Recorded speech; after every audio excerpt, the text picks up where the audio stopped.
যখন ভগবানের জন্য কাঁদে না, ভগবানও ভক্তের জন্য কাঁদেন, আরো বেশি কাঁদেন। কৃষ্ণ ঝরঝর করে কেঁদে বলছেন, এদের ত্যাগ করে আমি কি করে ব্রজ ছেড়ে যাব, এদের কি করে আমি ত্যাগ করব। এই জন্য এক দূতগণকে বলে পাঠালেন, ওদের বলো ওরা পথ ছেড়ে দিক, আমি কাল বা পরশু আবার ব্রজে ফিরে আসব। এই সান্ত্বনাটাই ওরা পথ ছেড়ে দিয়েছিল বটে। দূর যায় রথটা, যত দূর যায় ওদের চোখ চেয়ে আছে যেন ওদের প্রাণটাকে নিয়ে যাচ্ছে ব্রজ ছেড়ে। এবং ওই খুরের আঘাতে, রথের চাকার আঘাতে যে ধুলো ধূসরিত হয়ে গেছিল, যতখানি রথ দেখা গিয়েছিল, ওরা তিনটি নাম ধরে আত্মীভরে গোবিন্দকে ডেকেছিল। এই তিনটি নাম বড় অর্থবহ। প্রথমে বলেছিল গোবিন্দ, তারপরে বলেছিল মাধব, তারপরে বলেছিল। এটা খুব মার্মিক তত্ত্ব কথা, একটু ধ্যান দিতে হবে। ধ্যান তো আপনারা দিচ্ছেন এই শীতের রাত্রে কষ্ট করে এসে, তবু কথাটা যাতে হৃদয়ে যায়, সেই কথাটি হলো সকলেই আপনারা অমৃত পেতে পারেন। সেটা কিসের মাধ্যমে জানেন? ওই বাঁশির সুরটা আপনার হৃদয়ে বাজবে। এটা হলো শ্রী গুরুদেবের কাছ থেকে আমরা যে কাম বীজ কাম গায়ত্রী মন্ত্র পাই, এই মন্ত্রই হলো গোবিন্দের বংশীধ্বনি। দ্বিতীয় আর একটা গোবিন্দের অধরামৃত পাবেন, সেটি হলো কি জানেন? সেটি হলো ভগবানকে ভোগ লাগিয়ে, শুদ্ধ সদাচারে যদি ভগবানকে ভোগ লাগিয়ে প্রসাদ পান, ওই প্রসাদটার মধ্যেই গোবিন্দের অধরামৃত রাখা আছে, ওটার মধ্যে রাখা আছে, ওটার মধ্যে রাখা আছে অমৃত। কারণ বাজারের একটি বাতাসা আর গোবিন্দকে নিবেদন করে হরিলুট দেওয়া একটা বাতাসার মান এক হয় কি? সামান্য এক গ্লাস জল, ওই জল যদি রাধা মাধবের চরণ ধুয়ে নিয়ে যায়, সে কি আর আগের জল থাকে? তেমনি ভগবানকে নিবেদন করে যে প্রসাদটা মানুষ পায়, ওটার মধ্যেই গোবিন্দের অধরামৃত। এই জন্য প্রসাদ পাওয়ার আগে আমরা কি বলি? ঠাকুর নরোত্তমের পথটা, শরীর অবিদ্যা জাল, হ্যাঁ, জড় ইন্দ্র তাহে কাল, জীবে ফেলে বিষয় সাগরে, তার মধ্যে জিহ্বাতি লোভময় সুদূরমতি, তাকে যেটা কঠিন সংসারে। কৃষ্ণ বড় দয়াময়, জিহ্বারে করিবার জয়, সপ্রসাদ অন্ন দিলা ভাই। সেই প্রসাদ অমৃত পাও। এখানে কি বলা হলো? সেই প্রসাদ রাধা কৃষ্ণ গুণ গাও, প্রেম ডাকো চৈতন্য। ঠাকুর মশার এই বাণীগুলো বাণী না, এক একটা মহামন্ত্রের মতো। আমি আপনাদের বলি, ভগবানকে ভোগ লাগিয়ে প্রসাদ অমৃত যতদিন না পাবেন, ততদিন আপনার ইতর বস্তুর প্রতি, নিকৃষ্ট বস্তুর প্রতি, কাম কামনার প্রতি আসক্তি দূর হবে না। তার কারণ শুনুন, দুইজন ব্যক্তি কৃষ্ণ কৃপা পাবে না। লিখে নিন, স্টাম্পে লিখে নিন, মহাপ্রভু লিখে দিয়েছে, রেস্টি করে দিয়েছে এই শব্দ দুটো মহাপ্রভু বলেছেন, দুটো কারণে জীব কৃষ্ণ কৃপা বঞ্চিত হবে, কৃষ্ণ পাবে না। সেই দুটো কারণ হলো, জিহ্বার লালসায় যে ইতি উতি ধায়, জিহ্বার লালসায় যে ইতি উতি ধায়, শিষ্ণ উদর পরায়ণ কৃষ্ণ নাহি পায়। যার জিহ্বার লালসা আর যার কাম বেগ দমন হয়নি, এই দুই ব্যক্তি কোনো কল্পেই ভগবান পাবে না। এটা মহাপ্রভুর বলা। জীবনের সব থেকে বড় সর্বনাশ, সে শরীরের মনের সর্বনাশ ডেকে আনে জিহ্বার লালসা। আজ পর্যন্ত মানুষ যত নিচে নেমে যায়, তার প্রধান কারণ এই দুটি, কাম এবং জিহ্বার লালসা। কোন সাধককে এই দুটি জিনিস নিয়ন্ত্রণে আনতে হবে। তবে নিয়ন্ত্রণে আনার জন্য জিহ্বার লালসাকে জয় করতে গেলে গোবিন্দের অধরামৃত পেতে হবে, প্রসাদ পেতে হবে।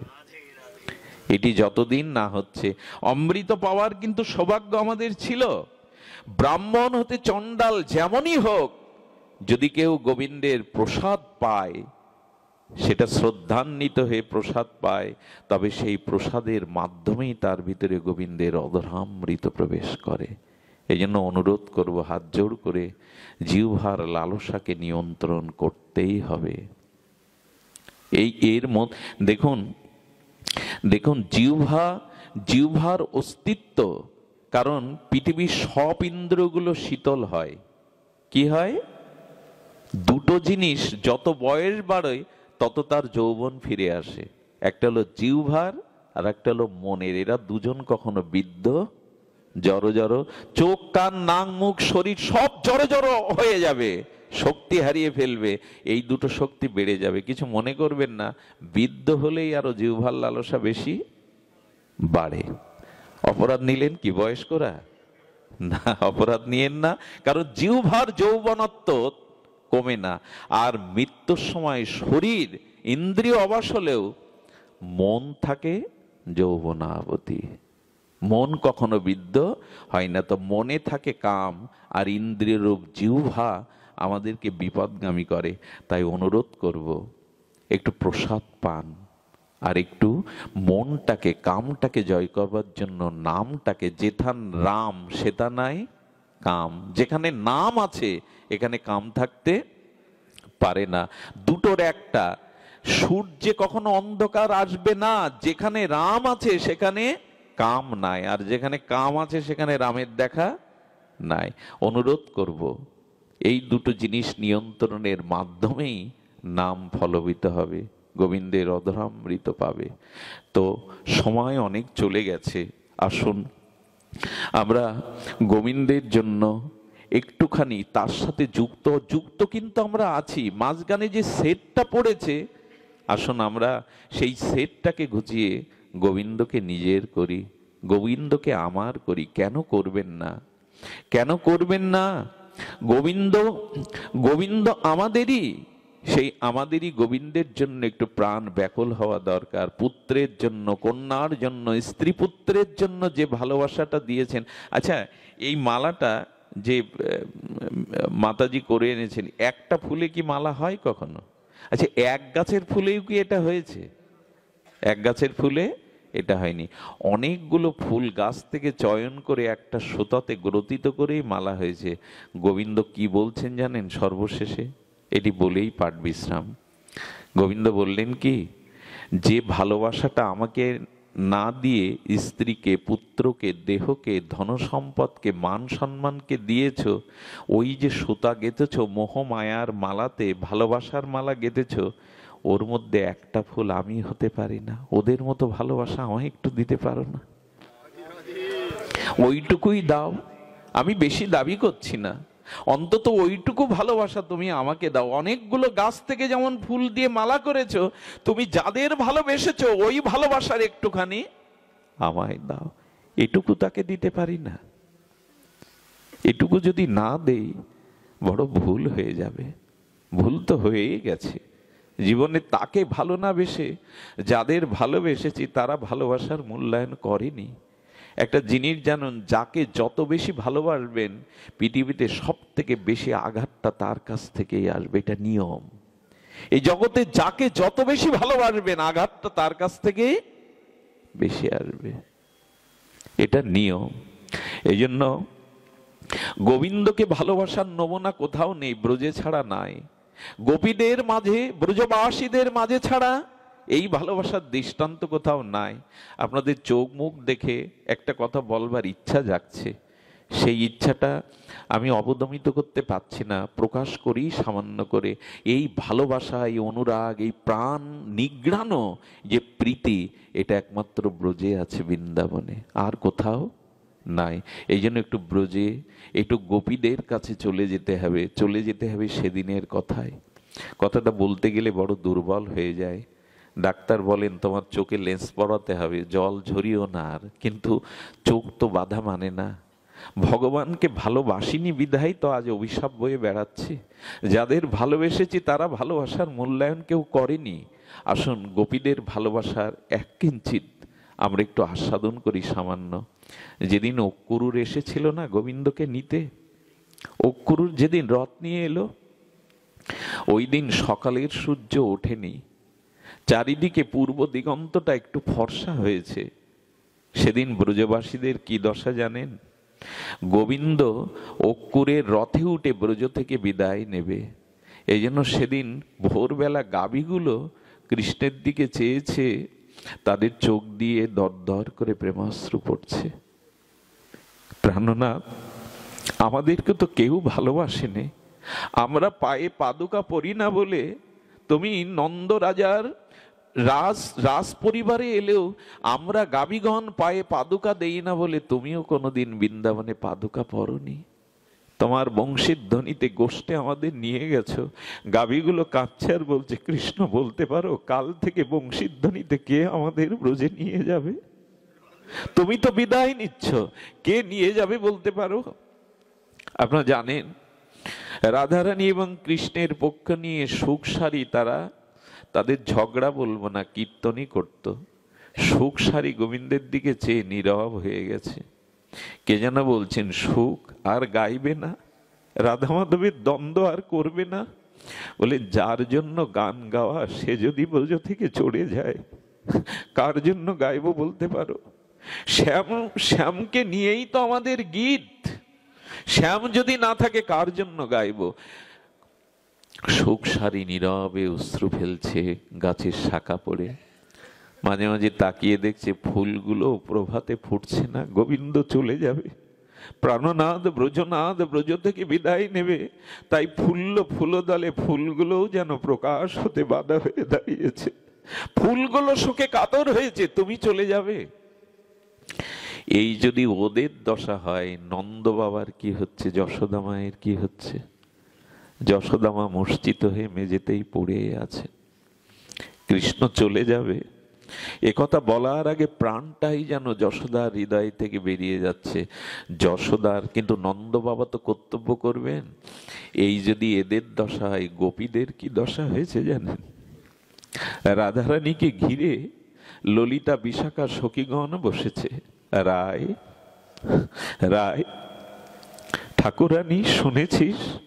আচ্ছা রাধে, তুই বলতো, যেদিন অক্কুরুর মহারাজ আমাদের প্রাণনাথকে রথে করে নিয়ে যাবে, সেই রথের চাকাই তো ব্রজভূমি দ্বিখণ্ডিত হয়ে যাবে, ফিরে যাবে। আচ্ছা, যে রথে কৃষ্ণ বিদায় নিচ্ছেন, সেই রথের চাকায় যদি ব্রজভূমি ব্রজ মাটি দ্বিখণ্ডিত হয়ে যায়, রাধে আমার বুক কেন ফেটে যাচ্ছে না কৃষ্ণ চলে যাবে বলে? আমি কি মাটির থেকেও কঠিন হয়ে গেছি? ললিতা বলছে। বিপক্ষা চন্দ্রাবলী মালা গাচ্ছিল কৃষ্ণের জন্য। পদ্মা গিয়ে বলছেন, কার জন্য মালা গাচ্ছিস চন্দ্রা? কার জন্য মালা গাচ্ছিস? যার জন্য গাথা মালা, সে তো আজ অক্কুরের রথে চড়ে বৃন্দাবন ছেড়ে চলে যাবে। মালাটা খসে পড়ল।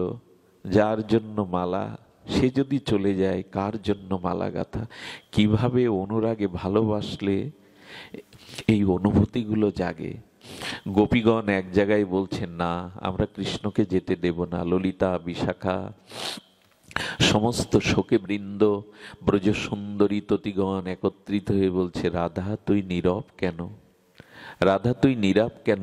তুই বল। আমাদেরই তো সর্বস্ব দেহ মন তাকে দিয়েছি, তবে আজকে কেন তার যাওয়ার পথে বাধা হয়ে দাঁড়াবো না? চল সকলে মিলে তাকে যেতে দেব না। আর এক গোপীগণ তখন বলছেন, তা হয় না, আমরা কুলবধূ, আমরা কারো ঘরের বধূ। আমাদের শ্বশুর কুল গুরুজনরা কৃষ্ণ বিদায়ের জন্য ওইখানে গিয়ে দাঁড়িয়েছে। তার সামনে যদি আমরা কুল ধর্ম ত্যাগ করে, লাজ ধর্ম ত্যাগ করে, দেহ ধর্ম ত্যাগ করে, বেদ ধর্ম ত্যাগ করে কৃষ্ণের চরণ জড়িয়ে ধরে বলি যেতে দেব না চোখের জলে, এটা আমাদের সংসার ধর্ম, গৃহ ধর্ম, কুল ধর্ম নাশ হবে। আর এক গোপী তখন কেঁদে বলছেন, কুল নিয়ে কি করবি, মর্যাদা নিয়ে কি করবি? সব যখন অন্তরে অন্তরে তাকে দিয়েছে, আজ আর বাইরে ঢেকে কি করবি? সব তাকে দিয়ে আসি, চল। কুলমানশীল দিয়ে কৃষ্ণ পাওয়া যাবে না, এগুলো ত্যাগ করেই চল। লজ্জা, ঘৃণা, কুল ধর্ম, দেহ ধর্ম, খুব সোজা কি এগুলো ত্যাগ করা? কে কি ভাববে, কে কি বলল, এই কুলধর্ম সব ত্যাগ করে চল। কৃষ্ণের চরণ জড়িয়ে ধরে চোখের জলে পথ পিচ্ছল করি, যাতে রথ যেতে পারে না। বললেন, ঠিকই বলেছি, লজ্জা নিয়ে কি হবে? যেদিন রাস রজনীতে ব্রজসুন্দরীগণ এসেছিল বংশীবটে, না কৃষ্ণ তাদের ধর্ম উপদেশ দিয়েছিল, তোমরা কুলবধূ, পরের ঘরের নারী, তোমাদের কুলধর্ম আছে। স্বামীকে পরিত্যাগ করে এই গভীর নিশীথে কেন এসেছো পর পুরুষের কাছে? ফিরে যাও, ফিরে যাও তোমরা। ললিতা সখী যে কথা বলেছিল বড় মার্মিক কথা বলেছিল, তুমি অন্তত পথ চিনিও না। শোনো শোনো কৃষ্ণ, যারা পথ চেনে না তুমি তাদের পথ চেনাও। আমরা জীবনে পথ চিনেছি যে কোথায় আমাদের যেতে হবে। আমরা চিনেছি একমাত্র পথ তোমার চরণে আসা, আর তো কোনো পথ খোলা নেই। তোমার চরণের আশাটাই জীবের একমাত্র পথ। আমরা পথ চিনেছি, যারা পথ চেনেনি তুমি তাদের বলো পথ চেনানোর কথা। কি মার্মিক কথা! কৃষ্ণ কত পরীক্ষা নিচ্ছেন। তোমাদের গৃহ ধর্ম আছে না, পতি আছে না, তোমাদের দেহ ধর্ম আছে না, বেদ ধর্ম আছে না। বললেন তুমিই তো বলেছ প্রাণনাথ, তুমিই তো বলেছ সর্বধর্মান পরিত্যাজ্য মামেকং শরণং ব্রজ। সবকিছু পরিত্যাগ করে এক আমার চরণ শরণ নাও। তুমি দ্বিতীয় কথা কেন বলছো? তুমিই তো বলেছো সব ছেড়ে তোমার। আর তাতে যদি পাপ হয়, শোনো তুমিই তো বলেছ অহং তং সর্ব পাপেভ্য মোক্ষায় মাশ্চ। সমস্ত পাপ তুমি দূর করে দেবে যদি সব ছেড়ে তোমার চরণ আশ্রয় করা যায়। গোপীগণ কি করেছে জানেন? গোপীগণ সব কুলধর্ম লাজ ধর্ম পরিত্যাগ করে তারা উন্মাদিনীর ন্যায় ছুটতে ছুটতে রথের সামনে দেহটা লুটিয়ে পড়েছে। অক্রূর, যদি গোবিন্দকে নিয়ে ব্রজ থেকে যেতে হয়, এই বুকের উপর দিয়ে রথের চাকাগুলো নিয়ে যাও। কারণ যাকে নিয়ে যাচ্ছ সে আমাদের দেহ না, সে আমাদের প্রাণ। দেহে থেকে যদি প্রাণ চলে যায় দেহ তো বাঁচবে না। মাছকে যদি জল ছাড়া করা হয় মাছ বাঁচবে না। তুমি এক কাজ করো, তুমি তোমার রথের চাকাটা আমাদের দেহের ওপর দিয়ে নিয়ে যাও, কারণ প্রাণ চলে গেলে তো দেহ থাকে না। একেই বলে ভালোবাসা, একেই বলে গোবিন্দকে সর্বস্ব দেওয়া। ব্রজ সুন্দরীগণ দেখছে শ্বশুর রয়েছে, স্বামী রয়েছে, বলল এদের আমরা গ্রহণ করেছি কৃষ্ণের জন্যই। কিন্তু গোবিন্দ কি করলেন? রথে বসে মুখটা নিচু করে ঝরঝর করে কাঁদছেন। একটা কথা বলি, ভক্ত যখন ভগবানের জন্য কাঁদে না, ভগবানও ভক্তের জন্য কাঁদে না, আরো বেশি কাঁদে।